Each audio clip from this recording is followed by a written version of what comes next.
PFAS rocketed to fame the last few years. Many TV shows pay attention to this new phenomenon, since it's a reality that PFAS have an impact on health and the environment.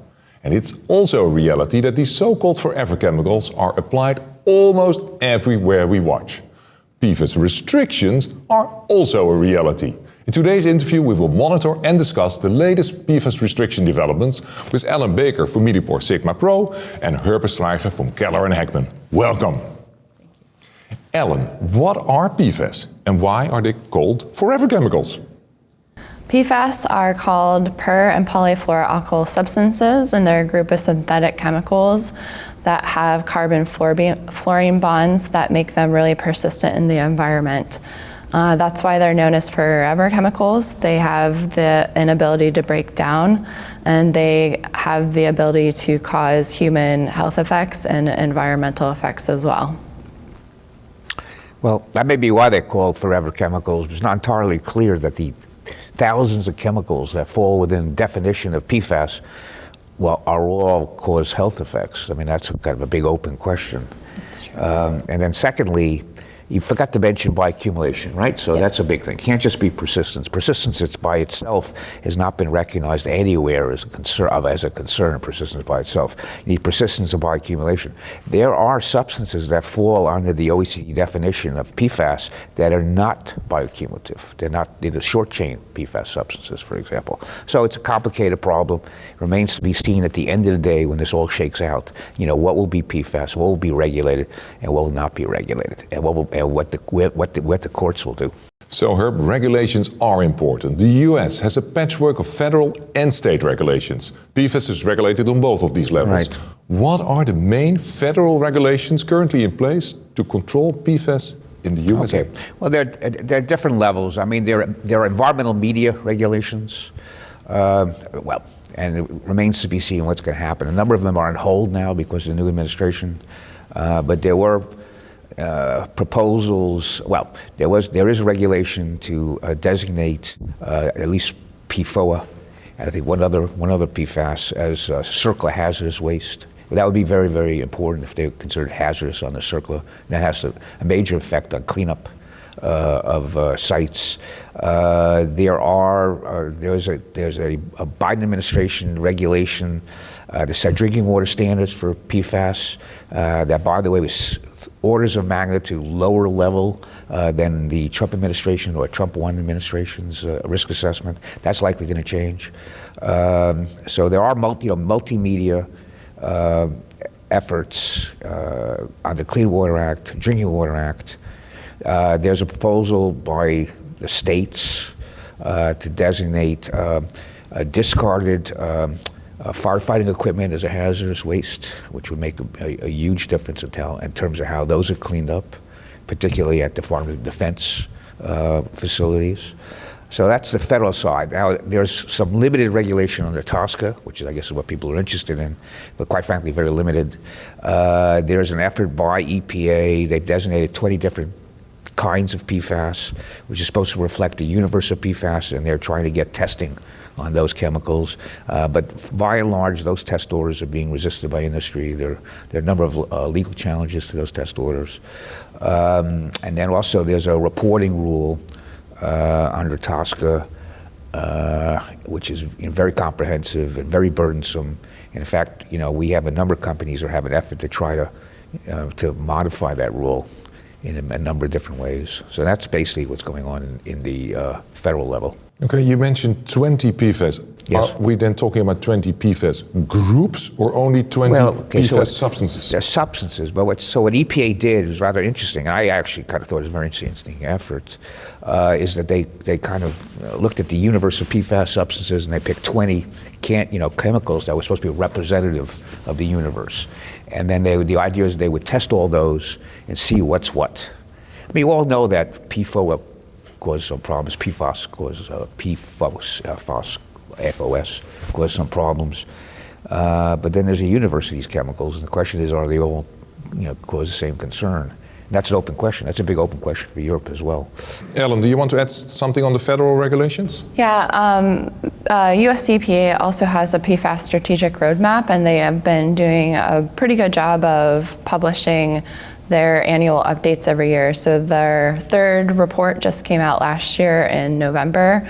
It's a good way for companies to keep up to date on what the EPA is doing and what they've accomplished. Okay.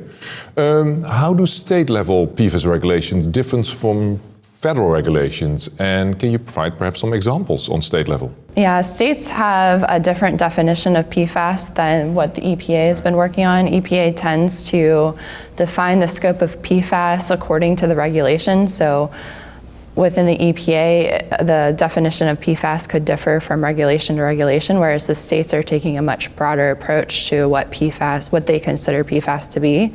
So PFAS under the states are anything with a fully fluorinated carbon, which is pretty broad and even more broad than the OECD definition. So that's one thing that the states are doing, and they seem to be aligning, although we have heard, as Herb mentioned, there could be some caveats that are cut out for certain groups of PFAS, like fluoropolymers, but right now it seems that the states are tending to follow with the broader definition of PFAS. States are also a lot more agile than the federal government, so you're seeing more bills that are introduced at the state level, and they're moving a lot quicker than the federal regulations. Yeah, well, you see a lot of bills. I mean, it's very hard even to keep track of all the bills that are being introduced at the state level. But most of them really die in committee, right? So, I mean, right now we have Maine and we have Minnesota, something fairly close in California, and they tend to be bans or phase-outs, and so they're really quite different than I think what you'll see under EPA regulation. And but I think EPA is very far away from a Section 6 TSCA rule for PFAS, quite frankly, very far away. And I think part of the testing strategy that they have was to develop the information to support a Section 6 rule. But they're very far away.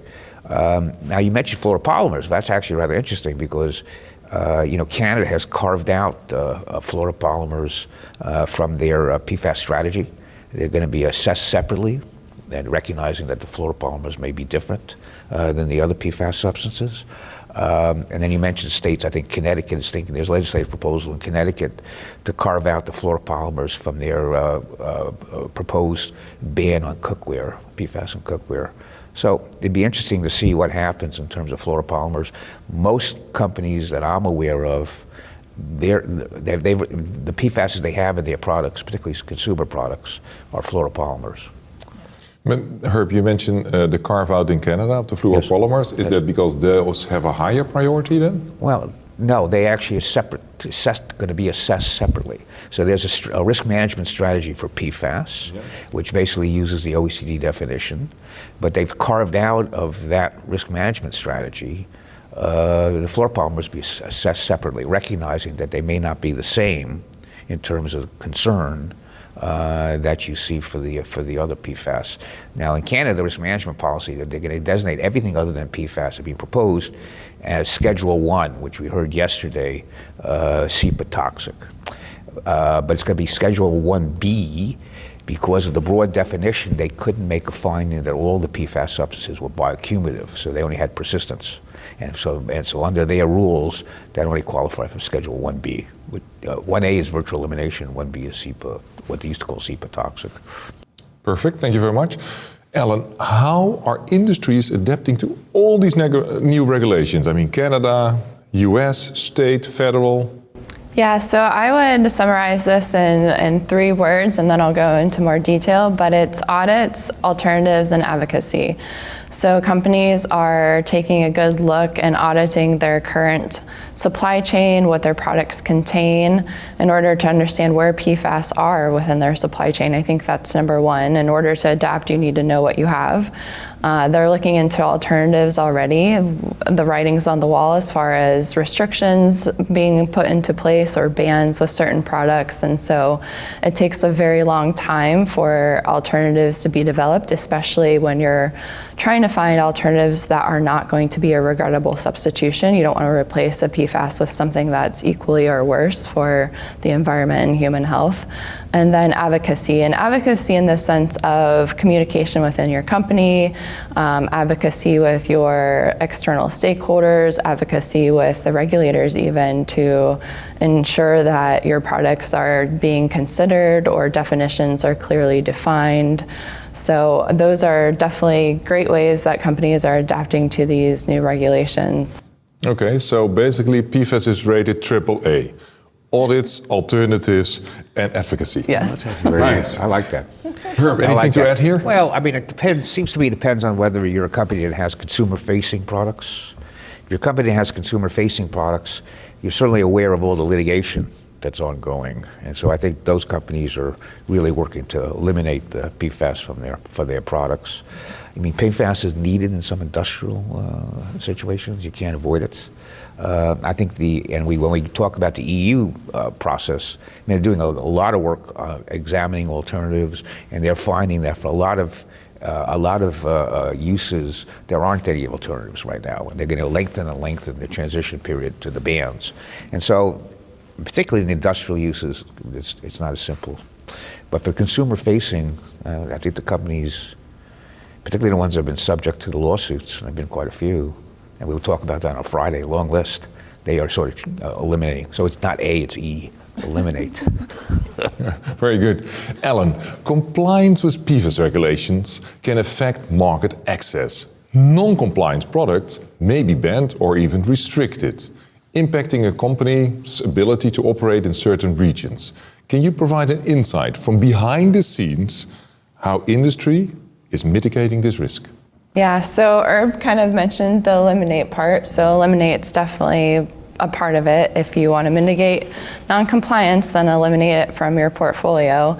But also being very proactive as well. So in order to avoid non-compliance and mitigate that, you need to be way far up and ahead of the game, looking at future regulatory trends, where PFAS regulations are going, in order to prepare yourself, have a lot of communication. Again, communication is very important, especially within your company, working with your R&D teams, in order to avoid that mitigation or that non-compliance as well. So it really is strongly communication. It's investing in your compliance groups as well. I heard earlier this week that looking at the compliance team as a strategic asset to your company and not just somebody who follows the rules. That group can really help your company be more proactive in order to avoid these risks of being non-compliant. Interesting. Well, I may have a little bit different perspective as to what drives these changes. So, I mean, certainly, well, without any EPA regulations, I mean, you're not going to see huge penalty cases yet, right? So we have the states, right, which rarely enforce, the number one.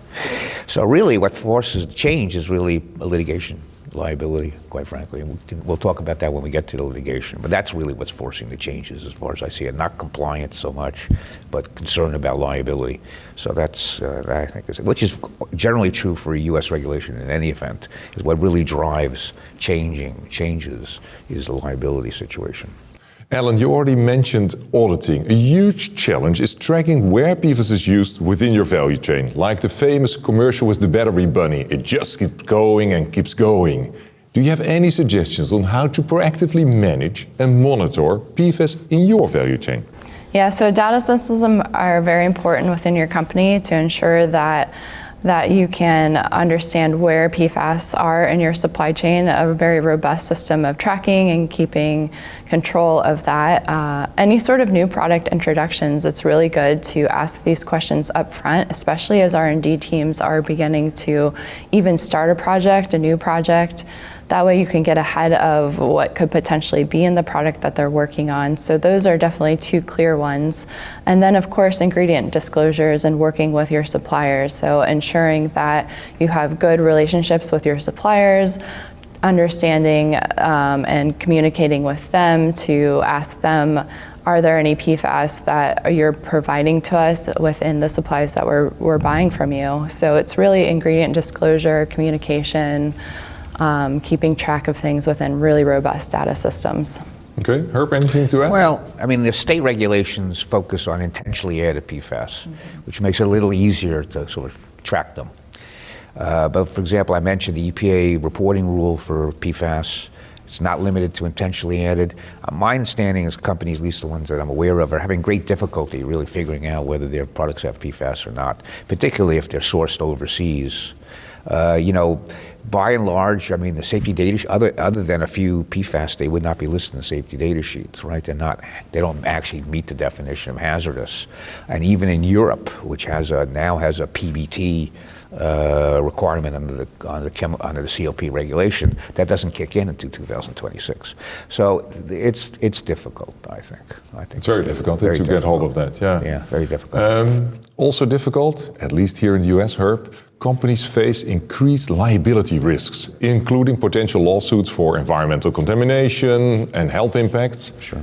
Is this now a typical situation of out of the frying pan and into the fire, or? I'd say fire. I'm not sure if it was going from a frying pan to a fire. Seems to me you're in the fire no matter where you sit. As I sort of mentioned, if you're consumer facing, cosmetics, food, fast food packaging, electronic goods, I mean, you really have got to be very, very proactive. And, because, I mean, the environmental groups and the NGOs and the plaintiffs' bar, I mean, they're actually running around testing products. Now, interestingly enough, they test for total organic fluorine, which is cheap, right? But interestingly enough, most courts have held that TOF, or total organic fluorine, information is not sufficient to meet the burden of proof that the product contained a PFAS, because it could be inorganic fluorine, or it could be a single fluorine atom, right? Or it could be fluorine, or it could be just carbon fluorine. It's not a fully fluorinated carbon. So that actually makes it much more expensive for the plaintiffs' bar and the NGOs, which is going to slow down that situation. But in any event, companies that have consumer-facing products really have to be much more vigilant in any event. And real liability risk? I mean, I well, know that... at the moment, okay. So, real liability. So the ones that manufacture the PFAS substances, the big companies, there's settled cases of billions and billions of dollars, right? I mean, okay, and I mean, there have been something like 9,000 PFAS cases. Many of them are still working through the courts. Multi-district litigation, which is, very complex, very difficult, big stakes, and those are we know who the companies that were heavily involved in the manufacture of PFOA and related substances face huge liability. But we're now, in terms of just companies that have consumer products, and there's various sectors. I mentioned cosmetics, food packaging, particularly in the fast food area, electronic goods. They are now being sued under deceptive basis of deceptive marketing. So the idea is, at least the theory by plaintiffs' bar, is that if you represent your product or safe, or would be perceived by the consumer to be safe by its very nature. So for example, something which is a wristband that's supposed to show you how your heart's doing, and that contains PFAS. Well, then that's a deceptive. And those are the claims, and they haven't hit yet big on those things, but as soon as they do, I mean, it'll be the next tobacco.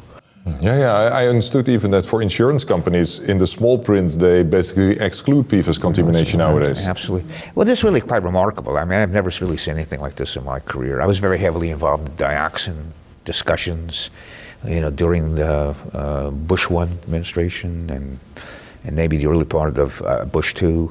And I've just really, I've never seen anything quite like this. I mean, it's really a feeding frenzy. And it's really very surprising. And it's all based on one movie, really, by the way. Yeah.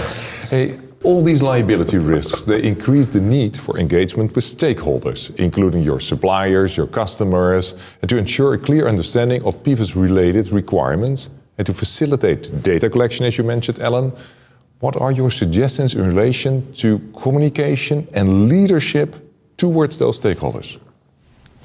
I think it has to be you. Yeah, that's your question. Yeah, so I think communication to leadership and with the stakeholders. A good way to do that indirectly would be to join trade associations and task forces and working groups as well. So there are a lot of great working groups out there. ACC has a few specifically for PFAS.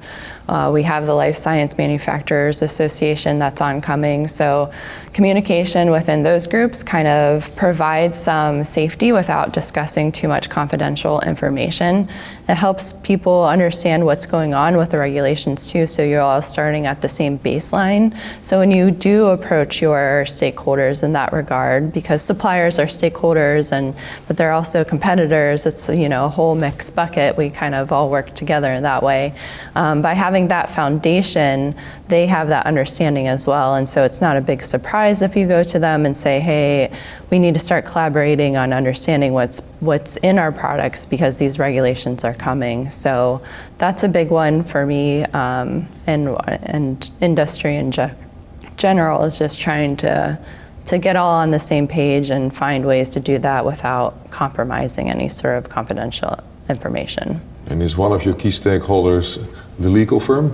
Oh, definitely, yes. So legal is definitely a big part of those groups as well. Working with our businesses too. Our business counterparts within the company also want to be able to communicate out to customers. And so if you're in the middle of the supply chain, you're asking your suppliers, but your customers are also asking you. And so legal definitely helps with that regard. Any sort of marketing also helps to having the R&D teams. So communication is just key no matter who you're talking to. Okay, great. Let's zoom out a little bit out of the US and the States. Herb, how does the EU's approach to PFAS regulation compare to that of the USA? And can you share the recent PFAS restriction proposal developments in the EU? Yeah, sure, of course. Well, the EU definition of PFAS is broader than EPA's definition. So it's a single fluorinated molecule, fully fluorinated molecule. There are 5 member states that have put together a restriction proposal, and that's the EU version of bans. It's not limited to intentionally added PFAS, so there is a kind of a cutoff for de minimis quantities, 50 parts per million, something like that. And there are all various sectors, and there's a long list of sectors. It actually is an interesting clue as to where PFAS is in the supply chain, based on all the different products that they propose to ban or phase out. And so there are 2 approaches. I mean, again, this is all it's at the proposal stage, but the 2, so it would be an outright ban within 18 months for certain uses that are considered non-essential. For other uses, there'd be phase out, and from 3 years to 11 years or longer. And now they're thinking about some uses, particularly fluoropolymers in industrial settings. They might try to deal with that other than a ban or phase out. That's some sort of cradle to grave risk management of those types of materials. It is a remarkable, ambitious proposal, and as soon as it's finalized, it'll be challenged in the court. And so guarantee you, as soon as you're welcome to join us in Europe, of course, already at ChemCon Europe 2025 in October. Final question for both of you. What future trends do you foresee in the regulation and management of PFAS across the globe? Yeah, so I believe that this is going to get chaotic before it gets more streamlined. So we're just now starting to see regulations on PFAS in countries like the US, and then regions like the EU. But we're also starting to see more PFAS regulations pop up in Asia Pacific and South America and Australia. So it's just going to keep getting more chaotic as everyone develops their own PFAS regulation with their own unique set of rules, with their own, maybe even with their own definition, depending on how they feel aligned to the OECD definition or how they don't, as we've seen in the US. So it's definitely going to get more chaotic as it progresses. I, again, earlier this week heard this harmonized global approach. That would be wonderful if something like that were to happen in order for all of us to be able to be compliant with these regulations and not have to sit and think, where, are we compliant with this one, but are we not compliant with that one? So I hope and wish for something like that. I don't know if it's actually going to be possible or feasible, but we'll see where it goes. Okay. Thank you both for your valuable insights. We will continue monitoring PFAS developments as the world turns. So keep watching PFAS restrictions. It's a reality soap. To be continued.